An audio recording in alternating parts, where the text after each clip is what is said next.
10월의 끝자락, 남해와 가까운 항구 도시 여수에서 한유라는 34살의 나이로 혼자 살고 있었다. 그녀는 물류센터에서 일했다. 하루 대부분을 창고 시스템과 배송 일정, 끝없이 쌓이는 출고 목록 속에서 보냈다.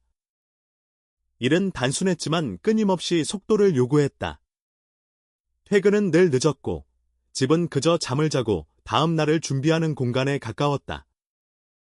몇 년 전 가족과 떨어져 나온 이후, 그녀의 삶은 정해진 동선과 반복되는 일정 안에서 안정적으로 흘러가고 있었다. 감정은 크게 요동치지 않았고, 기쁨도 슬픔도 과하게 드러나지 않았다. 그저 조용히, 무난하게, 혼자 감당할 수 있는 범위 안에서 하루를 정리하는 삶이었다. 그날 역시 긴 근무를 마치고 돌아온 밤이었다. 유라는 평소처럼 현관 앞에 멈춰 섰고, 문을 열기 전 잠시 생각을 정리하려 했다. 그때 그녀의 시야 아래 차 앞쪽에 희미하게 자리한 하얀 형체가 눈에 들어왔다. 작은 흰 개였다.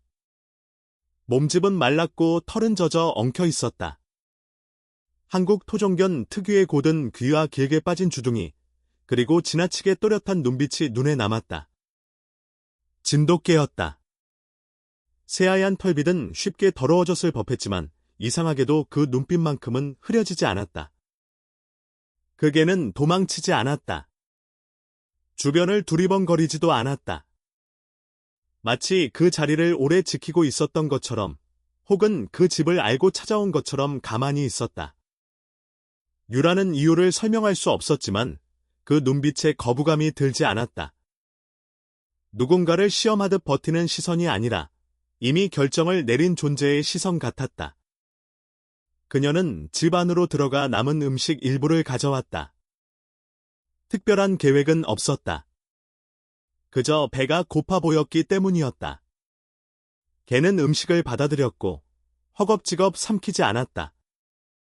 일정한 속도로 끝까지 먹어치웠다. 그리고는 현관 앞에 다시 자리를 잡았다. 그날 밤, 유라는 그 개를 그대로 두고 들어가지 못했다. 고민은 길지 않았다. 한국에서 반려동물을 데려오는 일은 더 이상 특별한 일이 아니었다. 하지만 혼자 사는 직장인에게 또 하나의 생명은 가벼운 선택이 아니었다. 그럼에도 불구하고 그녀는 문을 열어두었다. 개는 자연스럽게 안으로 들어왔다.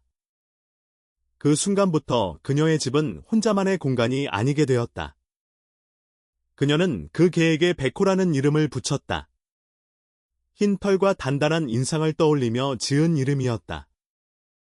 이름은 크게 고민하지 않았다. 베코라는 단어가 주는 상징성, 오래전부터 한국 문화 속에서 지켜온 수호의 이미지가 어쩌면 그녀의 무의식 속에 남아 있었을지도 모른다. 그 이름은 개의 성격과도 묘하게 어울렸다. 베코는 과하게 애교를 부리지 않았고 필요 이상으로 소리를 내지도 않았다. 집안의 동선을 빠르게 파악했고 유라의 생활 리듬에 맞춰 움직였다. 밤이 되면 거실 한쪽에 자리를 잡았고 아침이 되면 먼저 문 앞에 서 있었다. 시간은 빠르게 흘렀다. 베코는 유라의 일상에 조용히 녹아들었다. 퇴근 후 집에 돌아오면 기다리는 존재가 있다는 사실은 생각보다 큰 차이를 만들었다. 유라는 예전보다 집에 머무는 시간이 길어졌고 주말에는 산책을 계획하기도 했다. 하지만 그 개는 과하게 요구하지 않았다. 짖거나 떼를 쓰는 법이 없었다. 마치 이미 충분히 많은 시간을 혼자 견뎌본 존재처럼 지금 주어진 환경에 적응하며 차분히 살아갔다. 그렇게 1년이 흘렀다. 특별한 사건은 없었다. 베코는 매일 아침 집을 나섰다가 일정한 시간에 돌아왔다. 한국의 주택가에서 자유롭게 돌아다니는 개는 드문 편이었지만 유라가 사는 동네는 오래된 단독주택이 섞여 있어 비교적 여유가 있었다. 그녀는 베코를 믿었다. 그 개는 단 한 번도 문제를 일으킨 적이 없었다. 쓰레기를 뒤지거나 남의 집을 어지럽히지 않았다. 늘 정해진 범위 안에서 돌아다녔다. 그러던 어느 2월 아침이었다. 유라는 출근 준비를 하며 현관 쪽으로 걸어갔다. 그곳에 낯선 물건 하나가 놓여 있었다. 낡은 작업용 장갑이었다. 두툼한 천과 가죽이 덧대어진 형태, 기름 얼룩이 남아있는 오래된 장갑이었다. 그 옆에 백호가 서 있었다. 아무 소리도 내지 않은 채 그 물건을 지키듯 곁에 있었다. 유라는 잠시 멈췄다. 동네 어딘가에서 굴러다니던 것을 물어온 것일 수도 있었다. 큰 의미를 두지 않았다. 장갑을 들어 올려 살펴보았지만 이름이나 표시 같은 것은 없었다. 사용감이 짙게 남아 있을 뿐이었다. 그녀는 장갑을 현관 신발장 위에 올려두고 출근했다. 다음 날 아침, 또 다른 장갑이 놓여 있었다. 전날과는 다른 형태였다. 크기도 조금 작았다. 이번에는 기름 냄새보다 휘발유와 화학약품이 섞인 듯한 냄새가 났다. 백호는 어제와 똑같이 그 옆에 자리하고 있었다. 유라는 조금 더 오래 바라보았다. 우연히 반복되는 순간 사람은 의미를 찾으려 한다. 하지만 그녀는 아직 판단을 미뤘다. 두 번째 장갑도 신발장 위에 올려두었다.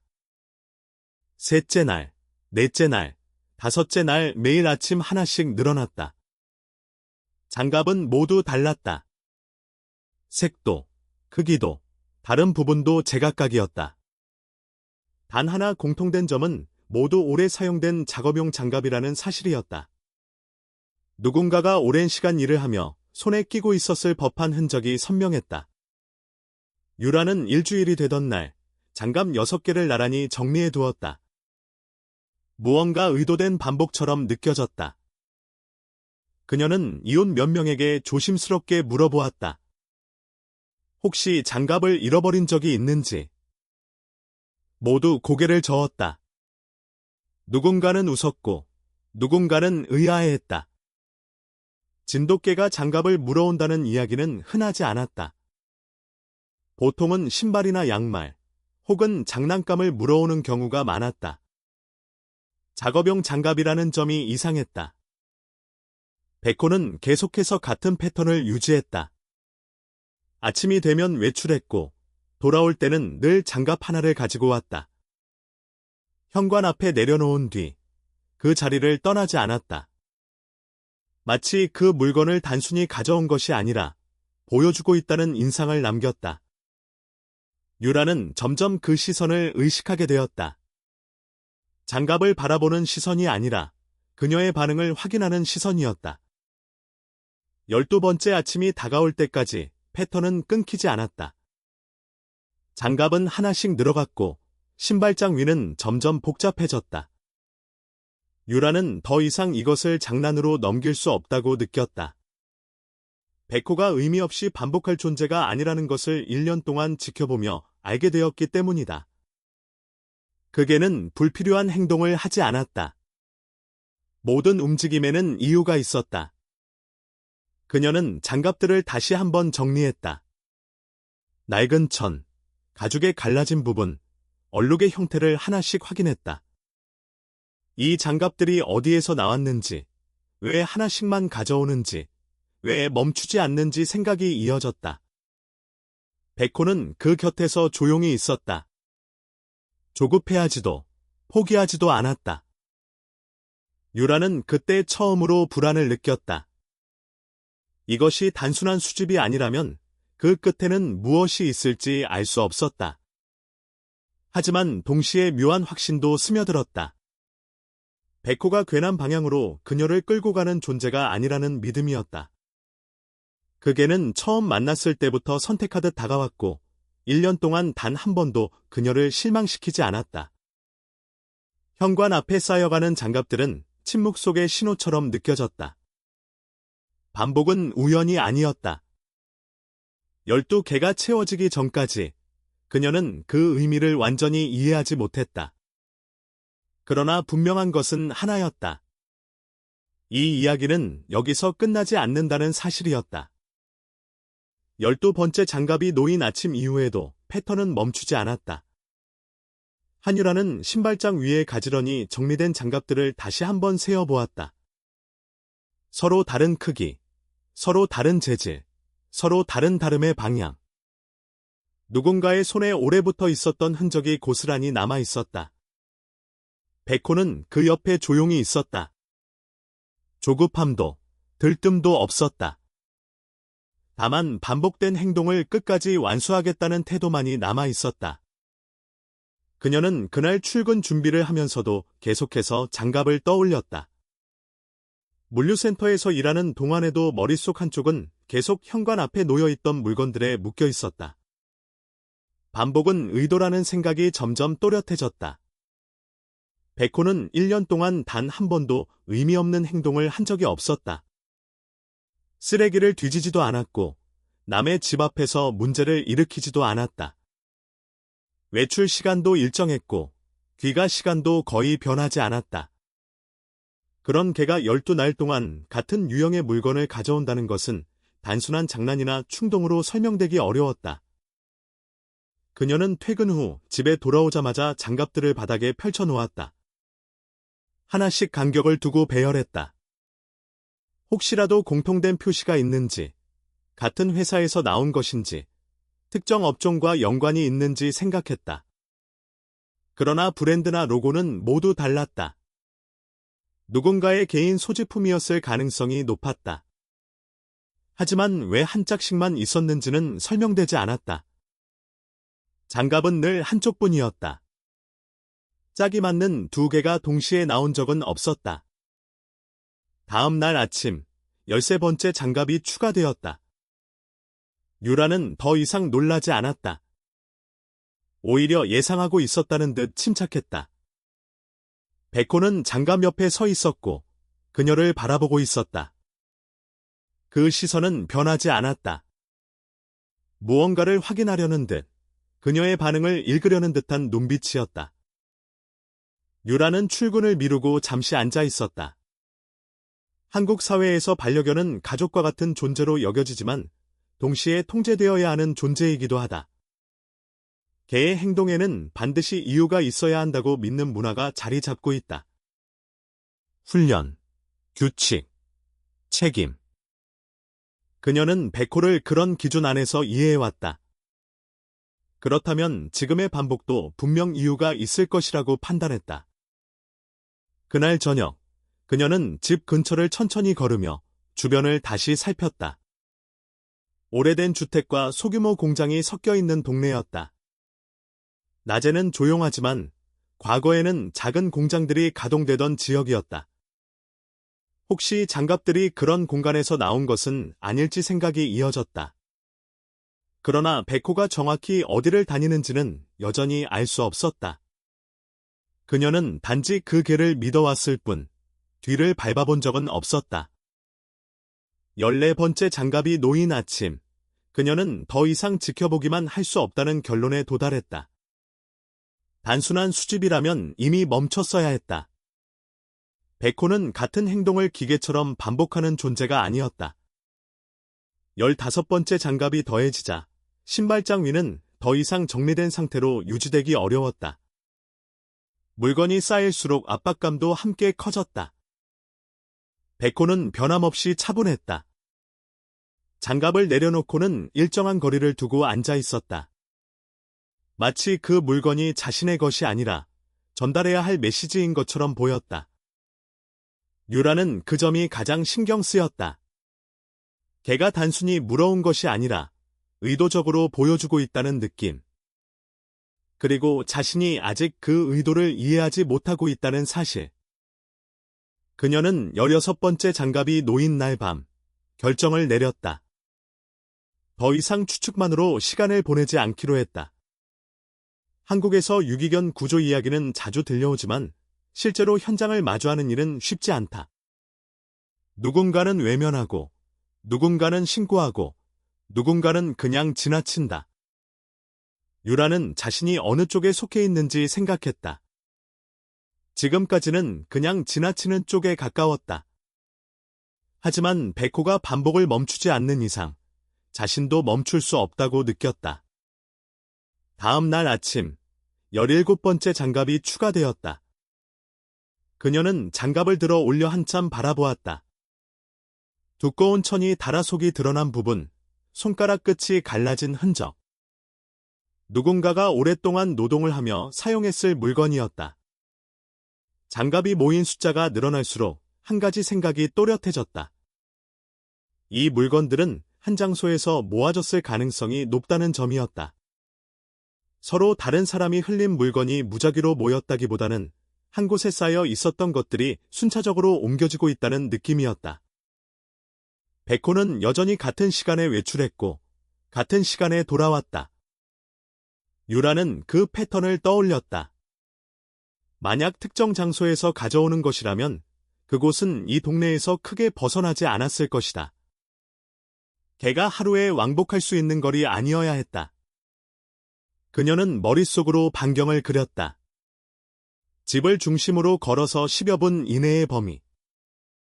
그 안에 무엇이 있는지 하나씩 떠올렸다.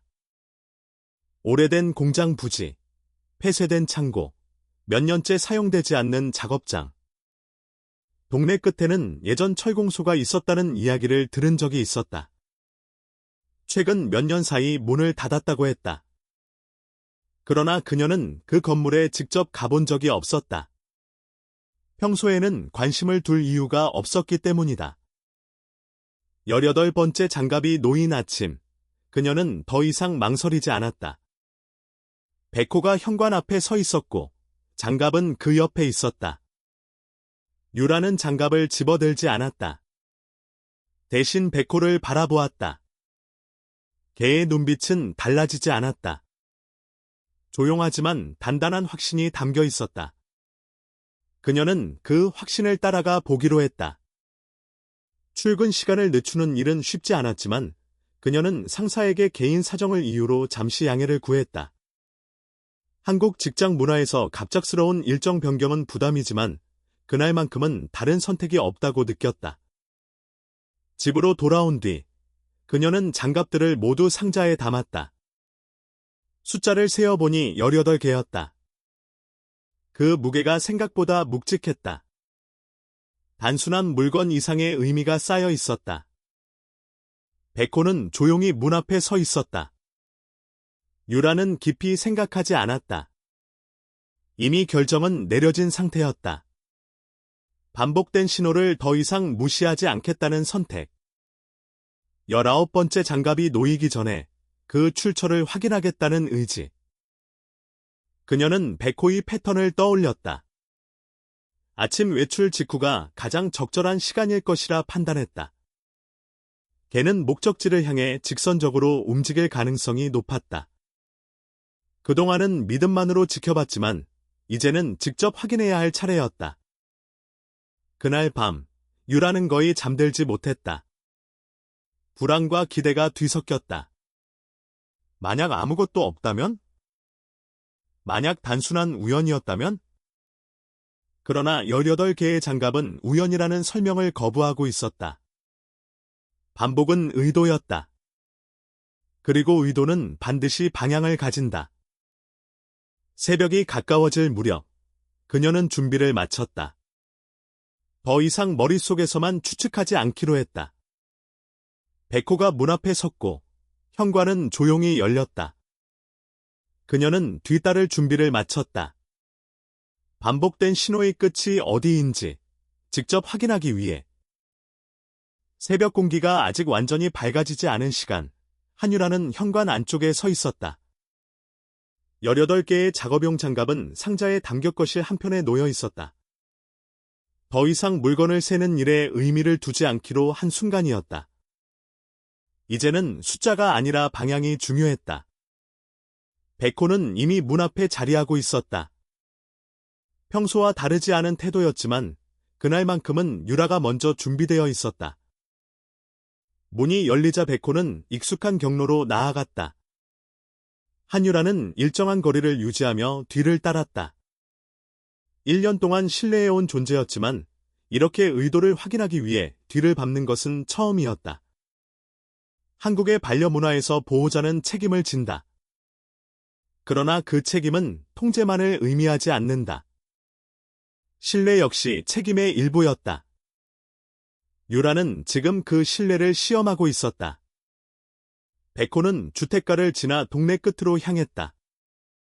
평소 산책 때도 이 방향으로 움직인 적이 있었지만 그날은 망설임이 없었다. 직선으로 향했다. 익숙한 길을 지나 더 이상 주거 공간이 이어지지 않는 구간에 다다랐다. 오래된 공장 부지와 소규모 작업장이 남아있는 지역이었다. 몇 년 전부터 문을 닫은 곳들이 하나둘 늘어난 곳이었다. 유라는 그동안 이 구역을 깊이 들여다본 적이 없었다. 굳이 들어갈 이유가 없었기 때문이다. 그러나 백호는 망설이지 않았다. 특정한 건물 앞에서 속도를 늦추었다. 담장으로 둘러싸인 공간이었다. 간판은 철거된 지 오래였고 출입문은 닫혀 있었다. 그러나 건물 옆쪽에 별도로 붙어있는 작은 작업동이 눈에 들어왔다.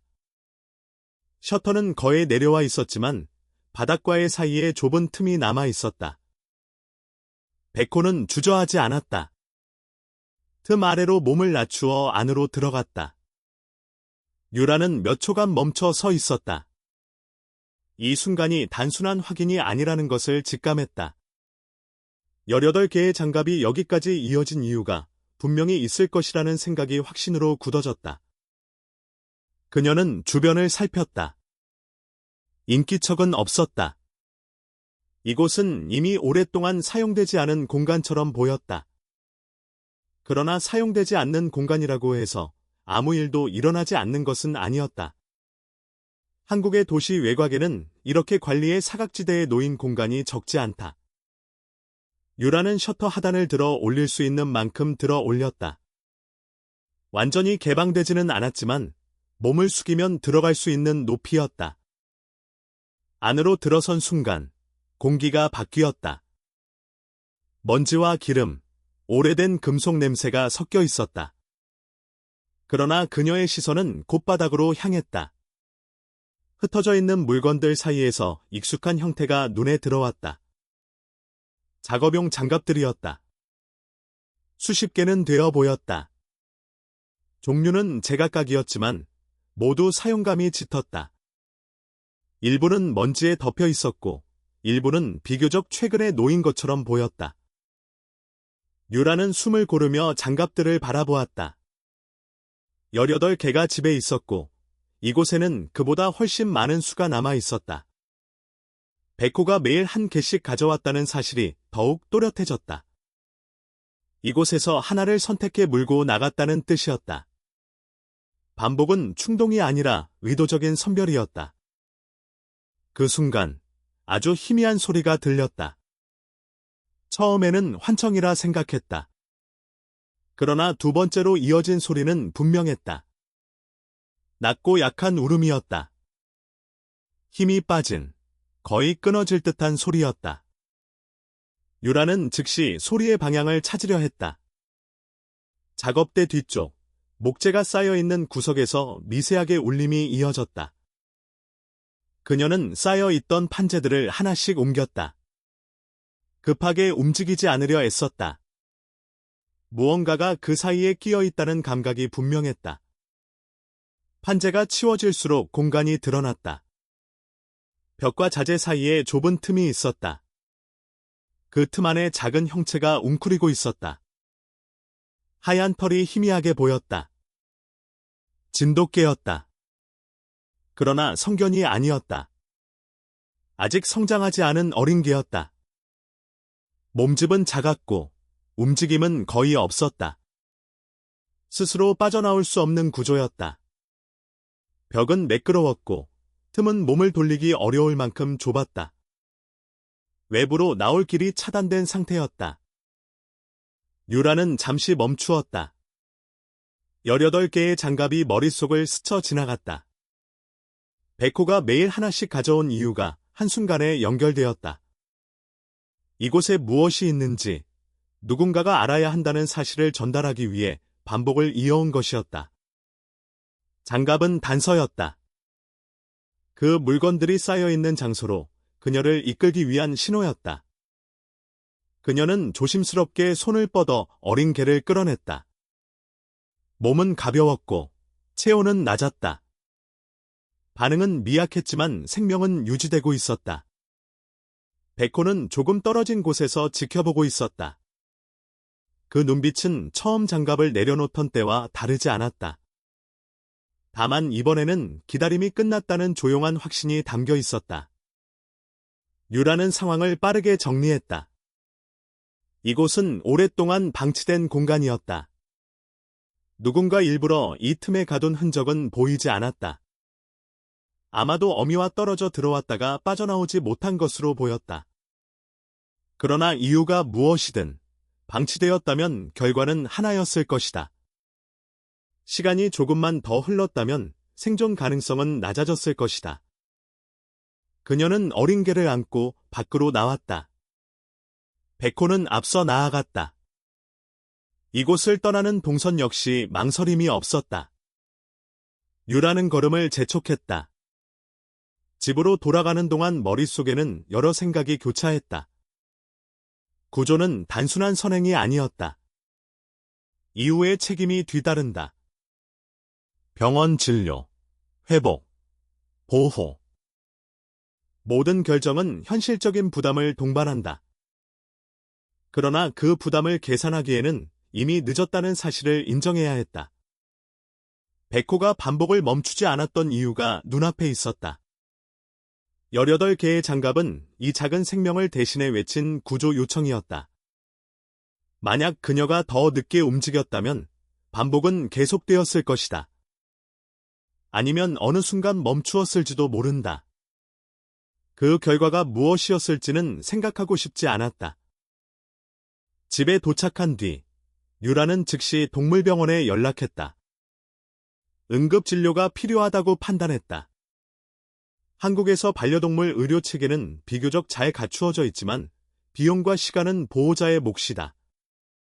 그녀는 망설이지 않았다.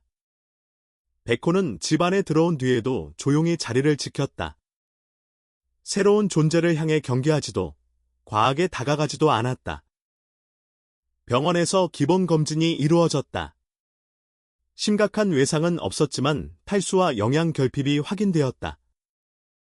빠른 조치가 이루어졌고 회복 가능성은 충분하다는 판단을 받았다. 유라는 안도의 숨을 내쉬었다. 동시에 18개의 아침이 떠올랐다.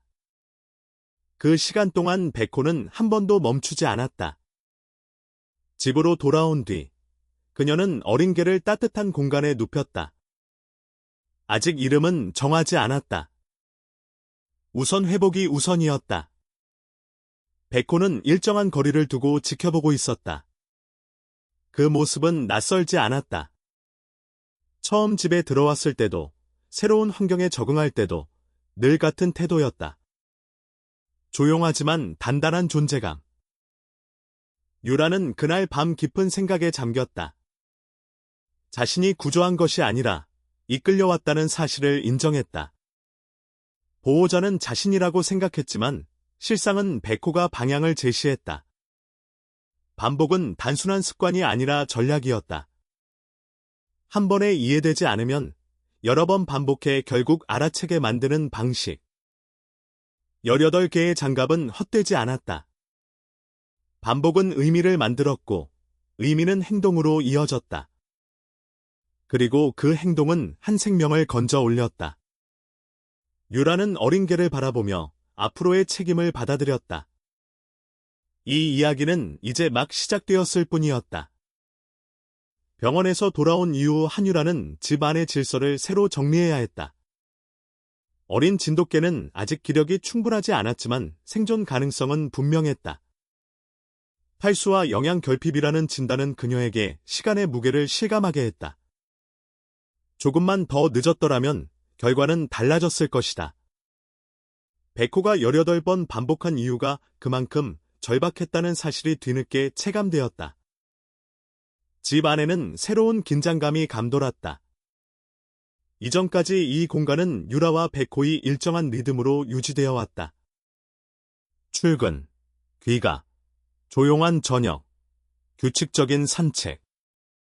그 균형이 이제 달라졌다. 작은 생명 하나가 추가되면서 모든 기준이 다시 세워져야 했다. 유라는 침착하게 상황을 정리했다. 우선 회복이 우선이었다.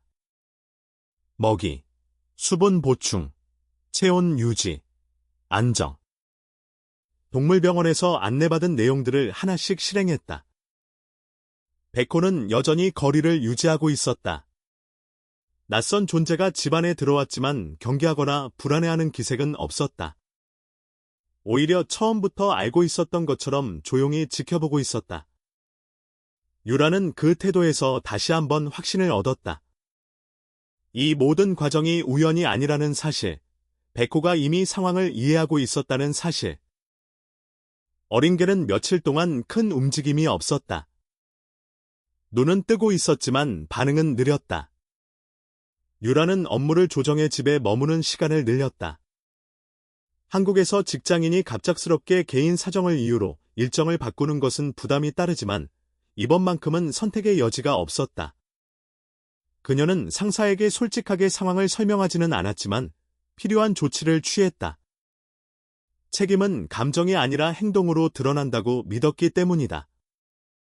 베코는 일정한 시간에 어린 개가 있는 공간을 확인했다. 가까이 다가가지도 멀리 떨어지지도 않았다. 일정한 간격을 유지하며 존재를 알렸다. 유라는 그 관계를 유심히 관찰했다. 동물 간의 서열이나 본능적 경쟁이 아니라 목적이 끝났다는 안도감에 가까운 태도였다. 반복은 이미 끝났다. 더 이상 장갑은 나타나지 않았다. 현관은 조용했다. 유라는 신발장 위에 남아있는 장갑들을 바라보았다. 이제 그 물건들은 단순한 수수께끼가 아니었다. 구조의 기록이었다. 베코가 하루도 빠짐없이 수행한 과정의 증거였다. 그녀는 장갑들을 다시 상자에 담았다. 버리지 않았다. 그것은 이 집에서 벌어진 일의 일부가 되었기 때문이다. 며칠이 지나자 어린 개의 눈빛이 달라졌다. 초점이 또렷해졌고 먹이를 받아들이는 속도도 빨라졌다. 유라는 그 변화를 지켜보며 안도의 감정을 느꼈다. 그러나 동시에 새로운 고민이 떠올랐다. 이 개를 계속 돌볼 것인지 아니면 입양을 보낼 것인지에 대한 문제였다. 한국에서는 유기견 입양이 점점 늘고 있지만 여전히 신중한 결정이 요구된다. 반려동물은 단순한 선택이 아니라 장기적인 책임이기 때문이다.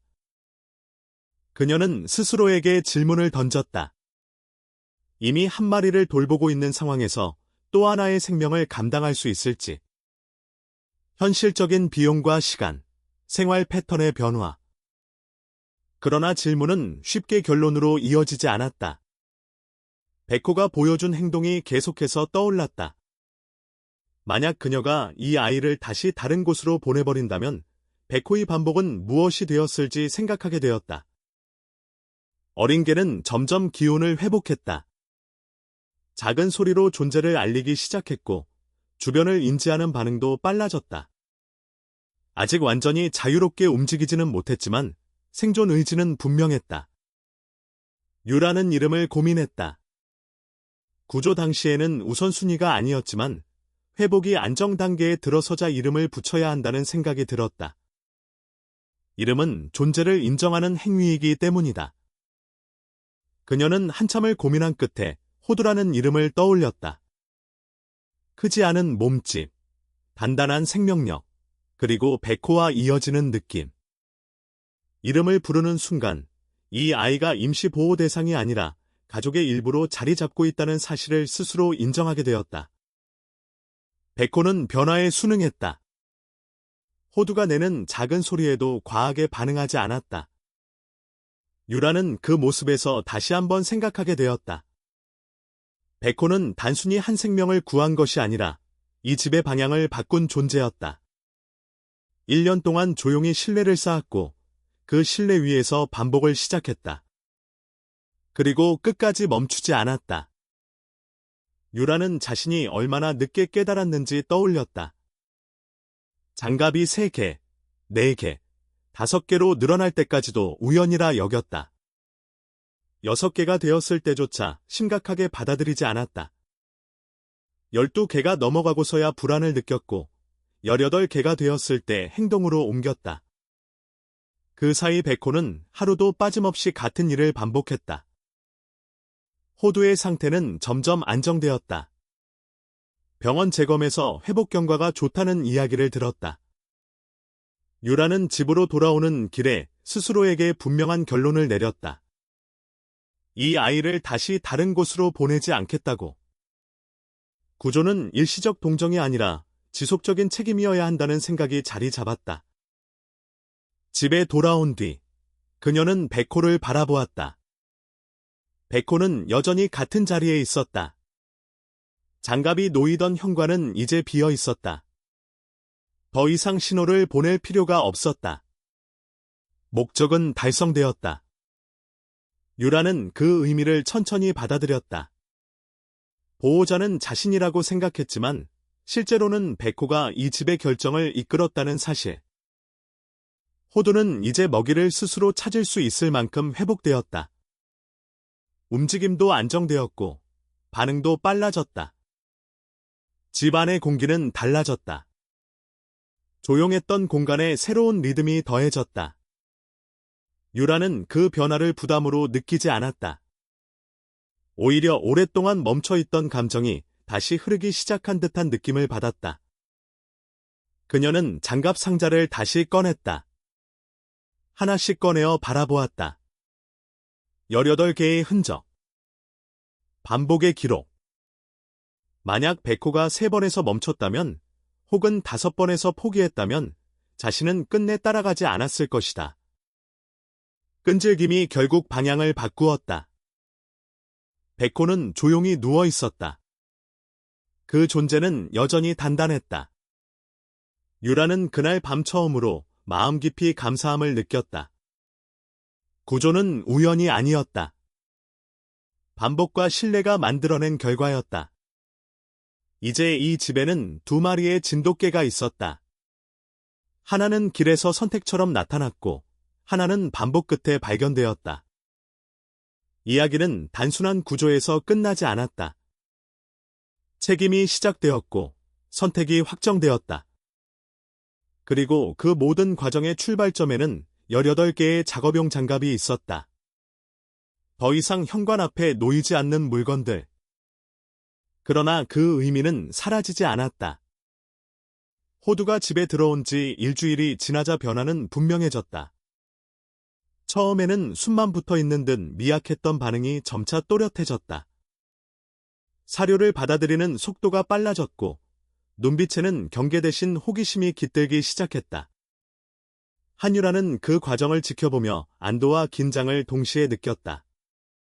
생명이 회복된다는 것은 기쁜 일이었지만 동시에 그 생명을 책임질 준비가 되어 있는지 스스로에게 묻게 되는 과정이기도 했다. 백호는 여전히 같은 자리에 있었다. 호두와 일정한 거리를 유지하면서도 완전히 외면하지는 않았다. 유라는 그 균형을 유심히 바라보았다. 한국에서 진돗개는 충성심이 강하고 영역의식이 뚜렷한 품종으로 알려져 있다. 새로운 개체가 들어왔을 때 쉽게 받아들이지 않는 경우도 적지 않다. 그러나 백호는 예상과 달랐다. 호두의 존재를 위협으로 인식하지 않았다. 오히려 처음부터 이 결과를 알고 있었다는 듯 차분했다. 유라는 그 점이 계속 마음에 남았다. 백호는 단순히 발견자를 이끌어낸 존재가 아니었다. 처음부터 끝까지 과정을 설계한 듯한 태도였다. 장갑을 하나씩 물어온 행위는 우연이나 충동이 아니었다. 장소를 보여주기 위한 반복이었다. 반복이 멈춘 시점은 호두가 집 안으로 들어온 순간이었다. 목적이 달성되었기 때문이다. 호두는 점점 기력을 회복했다. 작은 소리를 내기 시작했고 주변의 존재를 인지하는 속도도 빨라졌다. 유라는 병원에서 안내받은 일정에 맞추어 다시 검진을 진행했다. 추가 치료는 필요하지 않다는 판단을 받았다. 이제는 보호자의 선택이 남아 있었다. 그녀는 입양을 보내는 방안을 잠시 고민했다. 현실적인 판단이었다. 직장 생활과 두 마리의 대형견을 동시에 책임지는 일은 쉬운 선택이 아니다. 그러나 고민은 오래가지 않았다. 호두를 다른 집으로 보내는 상상을 하는 순간 베코가 18번 반복한 행동이 떠올랐다. 만약 그녀가 이 아이를 다시 떠나보낸다면 그 반복은 무엇을 위해 존재했는지 스스로 설명할 수 없을 것 같았다. 베코는 그날도 조용히 있었다. 호두가 잠든 자리 근처에 머물렀고 과하게 개입하지 않았다. 유라는 그 태도를 보며 결정을 굳혔다. 이 집에서 시작된 구조는 이 집에서 완성되어야 한다고 느꼈다. 호두는 더 이상 임시 보호 대상이 아니었다. 가족의 일부였다. 시간이 지나면서 호두는 본래의 기질을 드러내기 시작했다. 회복된 에너지는 곧 움직임으로 이어졌다. 유라는 그 변화를 흥미롭게 지켜보았다. 생존에 집중하던 존재가 이제는 주변을 탐색하고 반응하고 자기 의지를 드러내기 시작했다. 그 과정은 빠르게 진행되었다. 며칠 사이에 집안의 분위기는 완전히 달라졌다. 베코는 그 변화 속에서도 중심을 잃지 않았다. 일정한 자리를 지켰고 호두의 움직임을 묵묵히 받아들였다. 유라는 그 모습을 보며 깨달았다. 보호자의 역할은 통제하는 것이 아니라 방향을 제시하는 것이라는 사실을. 베코는 호두를 가르치려 하지 않았다. 대신 스스로 규칙을 보여주었다. 집안에서 지켜야 할 질서와 안정감을 몸으로 드러냈다. 호두는 점점 베코를 의식하기 시작했다. 일정한 거리를 두고 따라다녔고 그의 위치를 확인했다. 유라는 그 관계의 형성을 지켜보았다. 처음에는 구조와 보호라는 일방적 관계였다면 이제는 공존으로 옮겨가고 있었다. 베코가 보여준 반복과 인내는 단순히 구조를 위한 것이 아니라 이 집의 균형을 위한 준비 과정이었던 것처럼 느껴졌다. 유라는 다시 한번 장갑 상자를 열어보았다. 18개의 장갑은 그대로 보관되어 있었다. 하나씩 꺼내어 바라보는 동안 반복의 무게가 다시 떠올랐다. 만약 베코가 3번에서 멈췄다면, 5번에서 포기했다면 자신은 여전히 모른 채 지나쳤을 것이다. 끈질김이 결국 방향을 만들었다. 반복은 신호였고 신호는 행동을 요구했다. 호두가 완전히 회복 단계에 접어들자 집안의 생활 방식도 달라졌다. 산책 시간은 조정되었고 식사 준비도 2배가 되었다. 유라는 피곤함을 느끼기도 했지만 그 감정은 오래가지 않았다. 오히려 이전보다 집에 머무는 시간이 더 의미 있게 느껴졌다. 혼자였을 때는 퇴근 후 침묵이 길게 이어졌지만 이제는 두 존재의 호흡이 공간을 채웠다. 베코는 더 이상 현관 앞에 머무르지 않았다. 장갑이 놓이던 자리는 비어 있었다. 그 빈 공간은 오히려 안정을 상징했다. 더 이상 신호를 보낼 필요가 없다는 의미였다. 유라는 그 사실을 받아들이며 스스로에게 질문했다. 자신은 언제까지 기다렸을까? 18번이 아니라 20번, 30번이었다면 그제야 움직였을지도 모른다. 그 생각이 스스로를 돌아보게 했다. 호두는 점점 활기를 띠었다. 작은 몸집이지만 의지는 강했다. 유라는 그 생명력을 보며 생각했다. 구조는 단순한 선행이 아니라 연결의 시작이라는 것을. 베코와 자신, 그리고 호두가 이어진 과정은 우연이 아니라 선택의 연속이었다. 누군가는 무심코 지나칠 수 있었던 공간에서 한 마리의 개는 멈추지 않았다. 그리고 그 반복은 결국 사람을 움직였다. 한국 사회에서 반려동물은 점점 가족의 범주 안으로 들어오고 있다.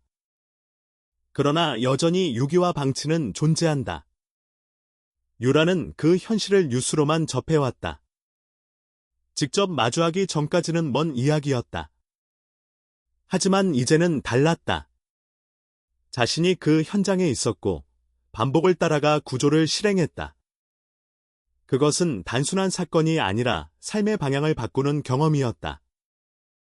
백호는 여전히 조용했다. 그러나 그 존재는 전보다 더 또렷하게 느껴졌다. 유라는 그에게서 배운 것이 무엇인지 정리해 보았다. 포기하지 않는 반복, 신뢰를 기반으로 한 기다림, 그리고 목적이 달성될 때까지 멈추지 않는 태도. 그 모든 것이 장갑 18개에 담겨 있었다. 호두는 이제 스스로 일어설 수 있을 만큼 회복되었다. 움직임은 빠르고 반응은 즉각적이었다. 유라는 그 변화를 바라보며 미소를 지었다. 이 집에는 이제 2마리의 진돗개가 있다. 하나는 선택처럼 나타났고 하나는 반복 끝에 발견되었다. 그 시작은 현관 앞에 놓인 낡은 작업용 장갑이었다. 이야기는 아직 끝나지 않았다. 구조는 시작에 불과했고 공조는 이제 본격적으로 이어질 시간이었다.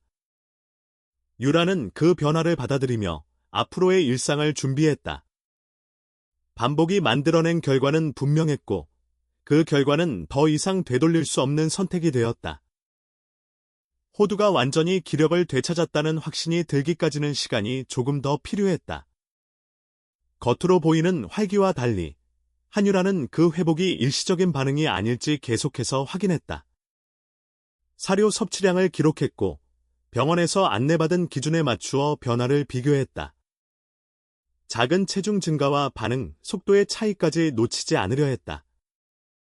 보호자의 역할은 감정에 기대는 것이 아니라 끝까지 점검하는 것이라는 생각이 자연스럽게 자리 잡았다.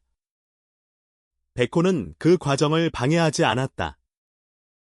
호두가 회복하면서 집안의 에너지는 눈에 띄게 달라졌지만 백호는 그 흐름을 흔들지 않았다. 일정한 자리, 일정한 태도. 이전과 다름없는 일관성이 오히려 중심을 만들어 주었다. 유라는 그 점이 놀라웠다.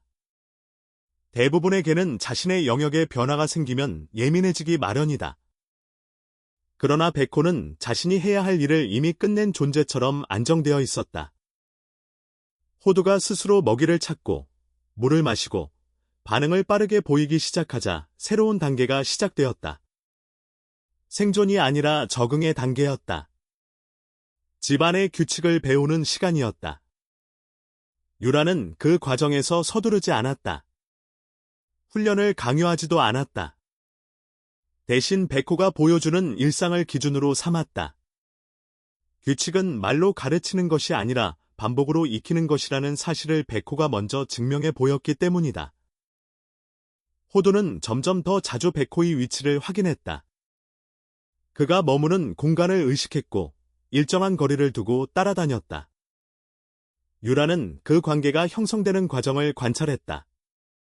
처음에는 구조된 개체와 기존 개체의 단순한 공존이었지만 시간이 지나면서 미묘한 연결이 만들어졌다. 백호는 직접적으로 개입하지 않았다. 그러나 그의 태도는 분명한 기준이 되었다. 유라는 문득 처음 장갑이 놓였던 날을 떠올렸다. 낡은 천과 가죽이 섞인 물건 하나가 시작이었다. 그때는 의미를 찾지 않았다. 2번째, 3번째가 이어졌을 때도 우연이라고 여겼다. 6개가 되었을 때도 심각하게 받아들이지 않았다. 12개가 되었을 때 비로소 이상함을 느꼈고 18개가 되었을 때 움직였다. 그 시간 동안 백호는 단 하루도 쉬지 않았다. 반복은 단순한 습관이 아니었다. 전략이었다. 이해되지 않으면 다시 시도하고, 다시 보여주고, 결국 알아차리게 만드는 방식. 유라는 그 사실을 되새기며 자신을 돌아보았다. 자신은 쉽게 포기하는 사람이었는지, 혹은 반복을 부담스러워하며 회피해온 적은 없었는지 생각하게 되었다. 호두가 완전히 회복 단계에 들어서자 집안의 균형은 또 한 번 바뀌었다. 이전까지는 보호와 안정이 중심이었다면 이제는 활력이 중심이 되었다. 작은 소리, 빠른 움직임, 예측하지 못한 반응들이 일상에 더해졌다. 유라는 그 변화 속에서 피로를 느끼면서도 이상하게 웃음이 따라왔다. 혼자였을 때는 경험하지 못했던 감정이었다. 백호는 그 활력을 받아들이는 방식으로 자신의 역할을 확장했다. 과도하게 통제하지 않았고 지나치게 무시하지도 않았다. 일정한 거리를 유지하면서도 호두가 안전한 범위를 벗어나지 않도록 기준을 제시했다. 유라는 그 모습을 보며 이해했다. 백호는 처음부터 구조를 위한 존재가 아니라 공존을 준비해온 존재였다는 사실을. 유라는 결국 결정을 공식화했다. 호두는 이 집에 남는다. 그 선택을 마음속에서만이 아니라 행동으로 확정했다. 동물 등록 절차를 진행했고 병원 기록을 정리했다. 한국에서는 반려견 등록이 법적으로 의무화되어 있다. 책임은 제도 안에서도 명확히 해야 했다. 그녀는 그 과정을 성실히 밟았다. 선택은 감정이 아니라 체계 안에서 완성되어야 한다고 생각했다. 집 안에는 두 마리의 진돗개가 함께 존재하게 되었다. 백호는 처음 이 집에 들어왔을 때처럼 조용했고 호두는 그 반대였다. 그러나 그 대비는 충돌이 아니라 균형을 만들었다. 유라는 두 존재가 만들어내는 흐름을 지켜보며 깨달았다. 반복이 끝난 자리에 공존이 시작된다는 것을. 현관은 여전히 비어 있었다. 장갑은 더 이상 나타나지 않았다. 그 빈 공간은 처음에는 낯설었지만 곧 안정의 상징이 되었다. 더 이상 신호를 보낼 필요가 없다는 의미였다. 유라는 그 자리를 바라볼 때마다 18개의 장갑을 떠올렸다. 그 물건들은 이제 단순한 폐기물이 아니었다. 이 집의 방향을 바꾼 증거였다. 호두는 점점 자신의 성격을 드러냈다. 호기심이 강했고 반응이 빠르며 주저함이 적었다. 유라는 그 생명력을 보며 생각했다. 만약 백호가 멈추었다면 이 생명은 지금 이 자리에 없었을 것이다. 반복이 생명을 연결했고 그 연결이 이 집을 변화시켰다. 백호는 더 이상 구조자의 역할을 수행하지 않았다. 대신 공동체의 중심으로 자리했다. 유라는 그 사실을 인정했다. 보호자는 자신이지만 방향을 제시한 것은 백호였다. 신뢰가 없었다면 따라가지 않았을 것이고 반복이 없었다면 알아채지 못했을 것이다. 그녀는 다시 한번 장갑 상자를 열었다. 18개를 다시 세어보았다. 숫자는 변하지 않았지만 의미는 달라졌다. 그 반복이 없었다면 지금의 일상도 존재하지 않았다. 유라는 그 상자를 닫으며 다짐했다. 쉽게 지나치지 않겠다고. 반복을 무시하지 않겠다고. 집안의 리듬은 완전히 새로워졌다. 그러나 그 변화는 불안이 아니라 확장에 가까웠다. 혼자였던 공간은 2개의 숨결로 채워졌다. 그리고 그 시작은 백호의 끈질긴 반복이었다. 유라는 이제 그 사실을 분명히 이해하고 있었다. 호두가 완전히 건강을 회복한 뒤 집안의 흐름은 또 한 번 달라졌다. 이전까지는 보호와 안정이 중심이었지만 이제는 에너지와 속도가 더해졌다. 한유라는 그 변화를 조심스럽게 지켜보았다. 호두는 더 이상 구조 직후의 약한 존재가 아니었다. 움직임은 활발했고 반응은 즉각적이었다. 새로운 것에 대한 호기심이 강했고 주저함이 거의 없었다. 유라는 그 기질을 보며 앞으로의 시간을 예상했다. 이 집의 균형은 다시 조정되어야 했다. 백호는 여전히 조용했다. 그러나 그 조용함은 이전과는 다른 의미를 가지고 있었다. 처음 호두가 들어왔을 때는 상황을 관찰하는 태도였다면 이제는 받아들인 태도에 가까웠다. 호두가 가까이 다가와도 크게 반응하지 않았고 일정한 거리를 허용했다. 유라는 그 장면을 보며 마음속에서 결론을 내렸다. 이 집의 구조는 완성 단계에 접어들었다. 호두는 점점 백호를 중심으로 움직이기 시작했다. 집안의 위치를 파악할 때마다 백호의 자리를 기준으로 삼았다. 유라는 그 관계가 형성되는 과정을 놓치지 않았다. 백호는 직접적으로 개입하지 않았다. 대신 일상의 규칙을 변함없이 유지했다. 정해진 시간에 식사를 기다렸고 산책 준비를 하며 자리를 지켰다. 그 반복은 말 없는 교육과 같았다. 호두는 그 반복을 빠르게 흡수했다. 처음에는 충동적인 반응이 많았지만 점차 속도가 조절되었다. 유라는 그 변화를 보며 알았다. 백호의 존재가 호두에게 기준을 제공하고 있다는 사실을. 억지로 통제하지 않아도 규칙은 전달될 수 있다는 것을 직접 확인하는 순간이었다. 집안의 공기는 여전히 활발했지만 불안정하지는 않았다. 한유라는 두 마리의 진돗개가 만들어내는 균형을 체감했다. 혼자였을 때는 정적이 길게 이어졌고 백호와 둘이었을 때는 안정이 중심이었다. 이제는 안정 위에 생동감이 더해졌다. 피로가 없지는 않았지만 그 피로는 부담이 아니라 살아있다는 감각과 가까웠다.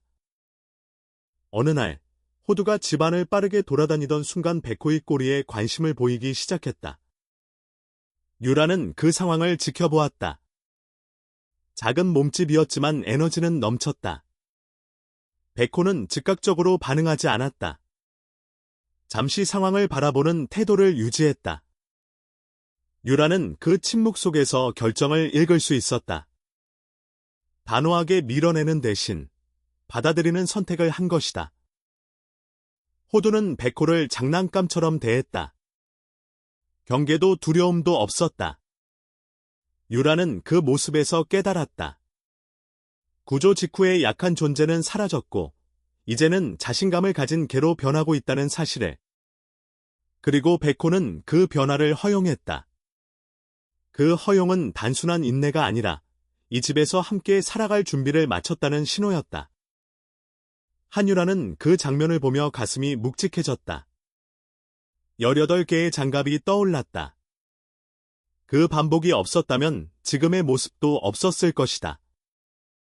자신이 이해하지 못하던 신호를 끝까지 반복해 전달한 백호의 선택이 결국 이 관계를 만들었다. 구조는 단발적인 사건이 아니라 긴 과정을 통과한 결과였다. 호두는 점점 더 집안을 자유롭게 활용하기 시작했다. 이전에는 보호가 필요했던 존재가 이제는 공간을 자신의 것으로 인식했다. 유라는 그 변화를 바라보며 책임의 무게를 다시 느꼈다.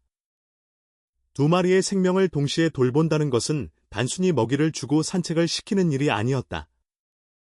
관계를 유지하고 균형을 관리하는 일이었다. 백호는 그 역할을 묵묵히 수행했다. 특별한 지시 없이도 중심을 유지했다. 유라는 그 태도에서 다시 한번 배웠다. 리더십은 소리로 드러나는 것이 아니라 태도로 드러난다는 사실을. 백호는 한 번도 크게 짖지 않았고 과하게 반응하지 않았다. 그러나 그 존재는 분명했다. 유라는 문득 처음 만났던 밤을 떠올렸다. 젖은 털과 또렷한 눈빛. 선택처럼 다가온 그 존재가 이제는 집의 방향을 바꿔 놓았다. 그리고 그 방향은 더 넓어졌다. 백호는 혼자가 아니었고 호두는 더 이상 구조 대상이 아니었다. 두 존재는 서로의 기준이 되어가고 있었다. 현관 앞은 여전히 비어 있었다. 장갑은 더 이상 놓이지 않았다. 그 빈 공간은 오히려 상징처럼 느껴졌다. 반복이 끝났다는 증거이자 목적이 달성되었다는 신호였다. 유라는 그 자리를 바라보며 조용히 생각했다. 만약 자신이 따라가지 않았다면, 만약 반복을 무시했다면 지금의 모습은 존재하지 않았을 것이다. 호두는 점점 백호의 곁에서 안정감을 찾았다. 장난이 과해지더라도 일정한 선을 넘지 않았다. 유라는 그 변화를 놓치지 않았다. 규칙은 말로 가르친 것이 아니었다. 반복과 관찰, 그리고 허용 속에서 자연스럽게 형성되었다. 백호의 침묵이 가장 큰 교육이었다. 유라는 그날 밤 오래 생각했다. 자신이 배운 것은 무엇인지, 앞으로 무엇을 지켜야 하는지. 반복을 귀찮아하지 않는 태도, 신뢰를 끝까지 유지하는 자세, 그리고 의미를 찾기 전까지 포기하지 않는 끈기. 그것이 이 집을 바꾼 핵심이었다. 호두는 이제 완전히 이 집의 구성원이 되었다. 백호의 곁에 앉는 모습은 더 이상 어색하지 않았다. 유라는 그 장면을 보며 결론을 내렸다. 구조는 끝났고 공조는 시작되었다. 그리고 그 출발점에는 한 마리의 진돗개가 18번 반복한 신호가 있었다. 백호는 여전히 조용히 자리를 지켰다. 호두는 그 곁에서 에너지를 쏟아냈다. 유라는 그 둘을 바라보며 생각했다. 반복은 결국 관계를 만든다. 이해되지 않더라도 멈추지 않는 태도가 누군가를 움직인다. 그리고 그 움직임은 새로운 삶을 시작하게 만든다. 이 집은 이제 더 이상 한 사람의 공간이 아니었다. 두 마리의 진돗개가 함께 만드는 공동체였다. 그리고 그 공동체의 중심에는 변하지 않는 신뢰가 자리하고 있었다. 시간은 빠르게 흘렀다. 호두가 집에 온 지 반년이 지났을 무렵, 그 작은 몸집은 이미 이전의 모습을 찾아보기 어려울 만큼 자라 있었다. 다리와 몸통은 단단해졌고, 털은 윤기가 돌았다. 진돗개 특유의 선명한 눈빛이 또렷해졌고, 귀는 자신감 있게 서 있었다. 한유라는 병원에서 처음 들었던 탈수와 영양결핍이라는 단어를 떠올리며 지금의 변화를 실감했다. 생명은 회복할 수 있었고, 회복 이후에는 스스로 자라날 힘을 갖고 있었다. 호두는 집안을 활기차게 누볐다. 에너지는 넘쳤고, 행동은 솔직했다. 스스로를 절제하는 법을 아직 완전히 배우지 못했지만, 그 모든 움직임에는 망설임이 없었다. 그 모습은 처음 구조 당시의 위태로운 존재와는 전혀 달랐다. 한유라는 그 변화 속에서 백호를 바라보았다. 백호는 여전히 같은 자리를 지켰다. 집 안의 중심은 변하지 않았다. 호두는 백호를 기준으로 움직였다. 식사 시간이 되면 먼저 반응하기보다 백호의 태도를 확인했다. 산책 준비가 시작되면 백호의 위치를 따라 자리했다. 유라는 그 모습을 보며 자연스러운 질서가 형성되고 있음을 느꼈다. 백호는 단 한 번도 과하게 개입하지 않았다. 그러나 그의 존재 자체가 규칙이 되었다. 집안의 생활은 이제 완전히 세 사람의 리듬으로 맞추어졌다. 출근 준비, 식사, 산책, 휴식. 반복은 다시 시작되었지만 이번에는 세 존재가 함께 만드는 반복이었다. 한유라는 그 구조 속에서 자신이 배운 것을 떠올렸다. 반복은 귀찮은 일이 아니라 신호일 수 있다는 사실, 이해되지 않더라도 무시하지 말아야 한다는 사실. 현관 앞은 여전히 비어 있었다. 장갑이 놓이던 자리에는 아무것도 없었다. 그러나 한유라는 그 공간을 지날 때마다 18개의 장갑을 떠올렸다. 낡고 얼룩진 물건들이 이 집의 방향을 바꾸었다. 그 물건들은 단순한 폐기물이 아니었다. 반복의 기록이었고 생명을 구한 흔적이었다. 어느 날 한유라는 장갑 상자를 다시 꺼내었다. 하나씩 꺼내어 손에 쥐어보았다. 천과 가죽의 다른 부분을 확인하며 그 시간들을 떠올렸다. 18번의 아침, 18번의 선택. 자신은 18번째에서야 움직였다. 그러나 백호는 첫 번째부터 같은 의지로 반복했다. 그 차이를 인정하는 순간 한유라는 스스로를 돌아보게 되었다. 호두는 이제 더 이상 구조 대상이 아니었다. 백호와 나란히 앉는 모습은 자연스러웠고 서로를 의식하는 태도는 안정되어 있었다. 호두가 과하게 흥분해도 백호는 쉽게 흔들리지 않았다. 그 침착함이 호두를 진정시키는 기준이 되었다. 유라는 그 관계를 지켜보며 생각했다. 진짜 리더는 소리를 높이지 않아도 된다는 사실을. 한국 사회는 빠르게 움직인다. 결과를 요구하고 효율을 중시하며 반복을 지루해한다. 그러나 백호가 보여준 것은 전혀 다른 방식이었다. 이해되지 않아도 멈추지 않는 반복, 반응이 없어도 이어가는 신호. 그것이 결국 사람을 움직였다. 한유라는 그 교훈을 마음에 새겼다. 호두는 자라면서 점점 백호를 닮아갔다. 단단한 눈빛, 고든 자세, 그리고 상황을 읽는 태도. 처음에는 충동이 앞섰지만 이제는 스스로 멈추는 법을 배우고 있었다. 유라는 그 변화를 보며 안도했다. 반복과 공존이 만들어낸 결과였다. 집 안에는 더 이상 구조의 긴장감이 남아있지 않았다. 대신 안정과 활기가 공존했다. 백호는 여전히 조용했고 호두는 여전히 활발했다. 그 대비는 충돌이 아니라 조화를 이루었다. 유라는 그 모습을 보며 자신이 더 이상 혼자가 아니라는 사실을 깊이 느꼈다. 장갑은 더 이상 나타나지 않았다.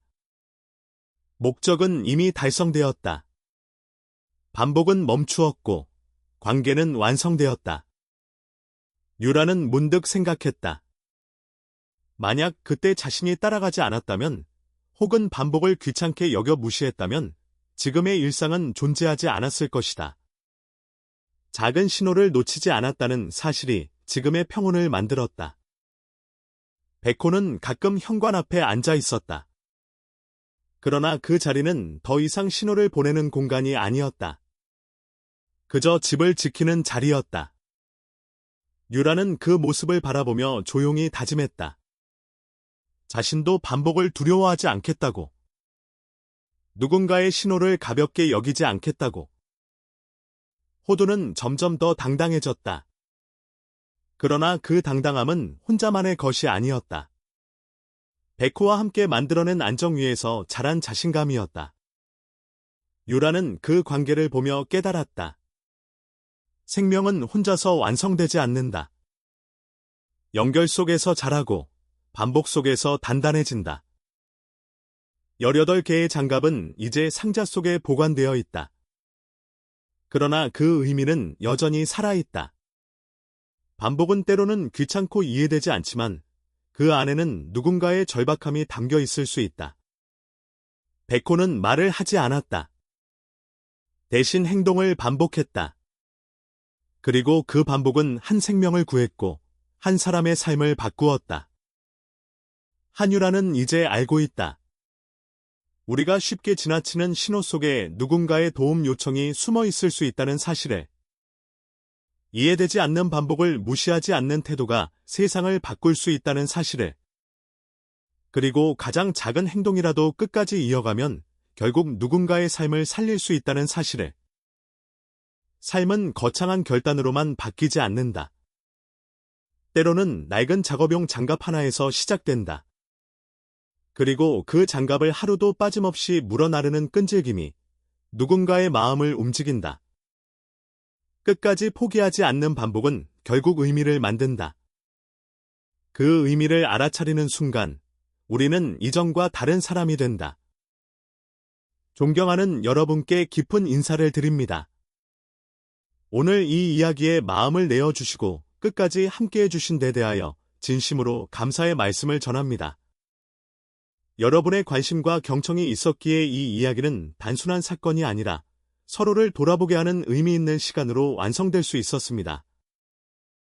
우리가 나눈 이야기는 거창한 영웅담이 아니라 작고 사소해 보이는 신호를 놓치지 않는 태도의 소중함에 관한 것이었습니다. 반복되는 행동 속에 담긴 절박함을 알아차리고 외면하지 않고 한 걸음 다가서는 용기가 결국 한 생명을 지켜냈다는 사실은 우리 모두에게 깊은 울림을 남깁니다. 때로는 이해되지 않는 순간이라도 끝까지 귀 기울이는 마음이 세상을 조금 더 따뜻하게 만든다는 메시지를 함께 기억해 주시기 바랍니다. 앞으로도 이러한 이야기들이 더 많은 분들께 전해질 수 있도록 여러분의 응원을 부탁드립니다.